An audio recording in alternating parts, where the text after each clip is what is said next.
Alright guys, it's time for our last set of notes on cycles of matter. So we've looked at photosynthesis and we've looked at cellular respiration.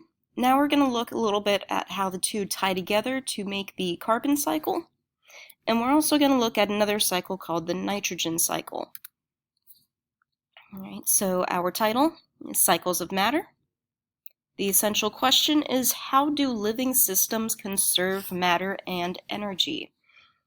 So basically what that means by conserve matter and energy is, how does a living system, like an ecosystem, use the same matter and energy constantly? All right. So we'll jump right into that part, the conservation of mass and energy. Basically, energy and matter flow in a cycle in an ecosystem. And when we say an ecosystem, we mean basically the environment and all of the populations of different organisms, plants, animals, bacteria, everything that's in there, plus all of the non-living factors that are there, like the water, the chemicals, the different nutrients in the soil, everything, all right? So the amount of total energy and matter stays constant over time, doesn't change. And the reason why has to do with the law of conservation of mass and the law of conservation of energy.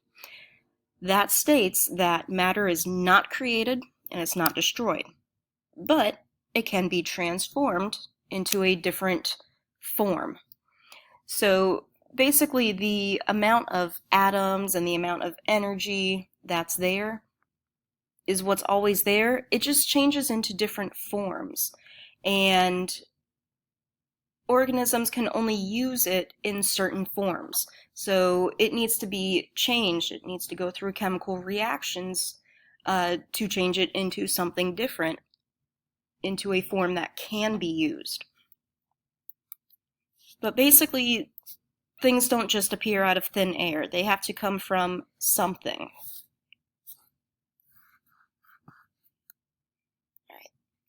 Next slide.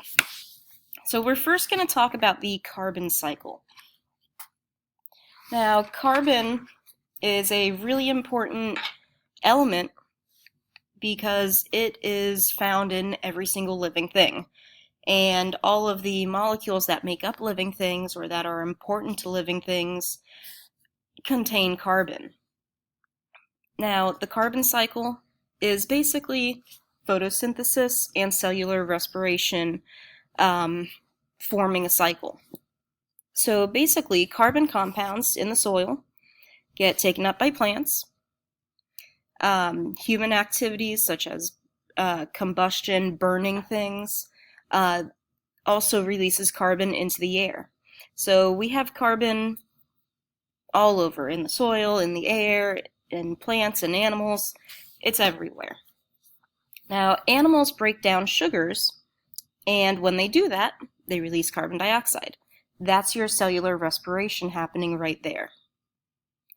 Now, they get their sugars, glucose, from whatever they eat, whether it's plants, other animals, whatever they eat, it's got it in there, and that's where they get their energy from.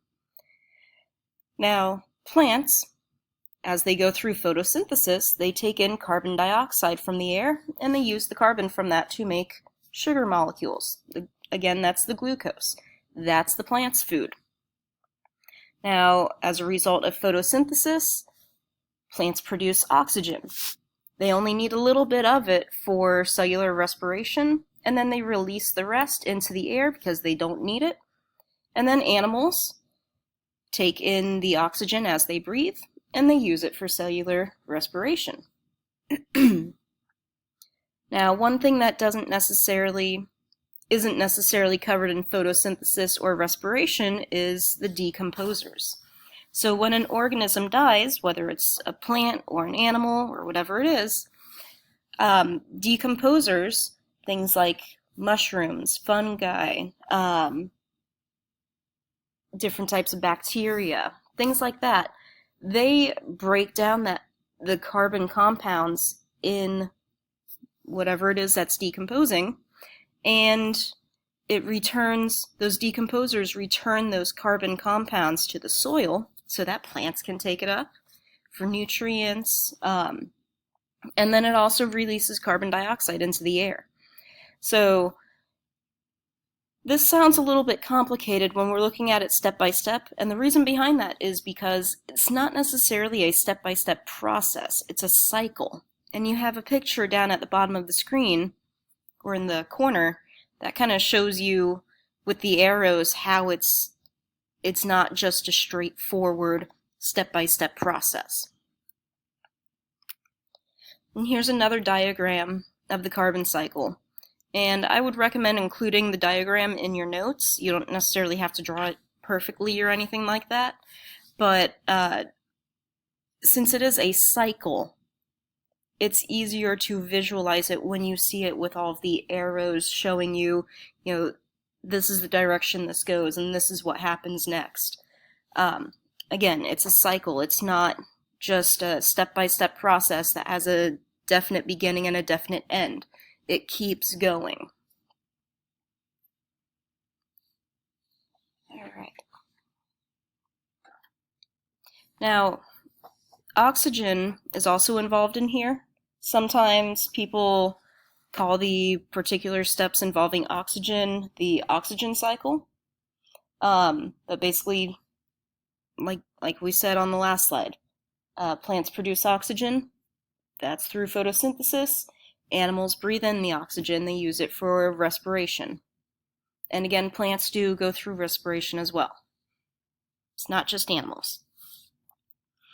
All right, so our next cycle is the nitrogen cycle.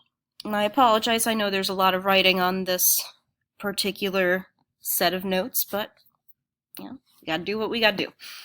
Anyways, nitrogen is another important chemical, another important element, and it's used in a lot of different things by living things. So it is recycled in ecosystems just like oxygen and carbon, and just like water. You are probably already somewhat familiar with the water cycle. That's another type of cycle that happens. But we're not going to go over that in here. Anyways, nitrogen gas is called free nitrogen, and the reason it's called that is because it's not bonded to anything else. It's just on its own, it's single, all right? Now, most organisms can't use it in this form. They can only use it once it's been what they call fixed. Basically meaning it's been combined with other elements. It's been bonded to other atoms to form a compound that contains nitrogen. And this is called nitrogen fixation. All right, so let's go right into the steps of the nitrogen cycle. All right.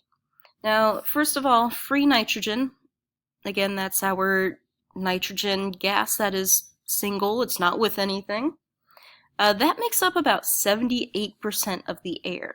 So we actually constantly breathe in nitrogen.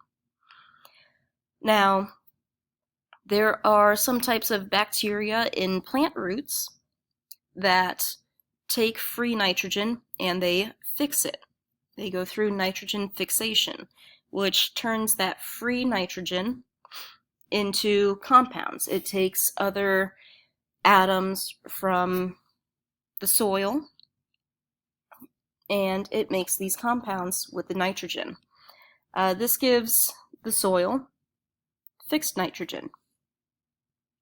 Now the plants can use the fixed nitrogen, so they take those simple compounds and they use it to make things like proteins, which all living things need proteins. They need to make them in order to survive, in order to function, for their cells to reproduce, and for just a lot of living processes that they need to go through. So the plants use those simple nitrogen compounds that were made during nitrogen fixation.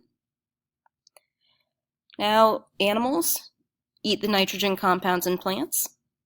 If it's something that doesn't eat plants, like say a lion, it's going to get those nitrogen compounds from eating another animal that ate the plants already. So plants get the nitrogen compounds from the soil, animals get the nitrogen compounds from the plants. Now, again, decomposers, when something dies, plant, animal, whatever it is, the decomposers break down everything and they return simple nitrogen compounds to the soil. So it goes right back to the soil. And there are some types of bacteria in the soil that take fixed nitrogen and break it down a bit, and they release free nitrogen back into the air. So again, it's a bit of a cycle. Well, it's definitely a cycle. So again, it's not just a straightforward list like it says on here. It is a cycle like here. And again, I would recommend using the diagram, copying the diagram. One thing you could do in making your diagrams is, instead of writing out all of the words for the steps, is you could number the steps like we did on that slide. And instead of writing all of these details, you could put the number of the step. So it saves you a little bit of writing, and if you've already got the steps written in your notes, then you've got the information there already. So that makes it a little bit easier to refer back to. So that's just an idea for you. All right, and I think that is actually our last slide. Yes, it is. And of course, you know the deal. You gotta write a summary. You do. You have to. It's the AVID way, as you are aware. And there goes a bell. Anyways, hang on to your notes, please. Do not turn them in to me. I don't want them. I want you to have them. You keep them. You will be allowed to use them on the test, which is on Friday the 24th. So that is coming up soon. You are allowed to use these notes plus your photosynthesis notes and cellular respiration notes. So make sure you've got those. And I'm going to go ahead and stop talking now.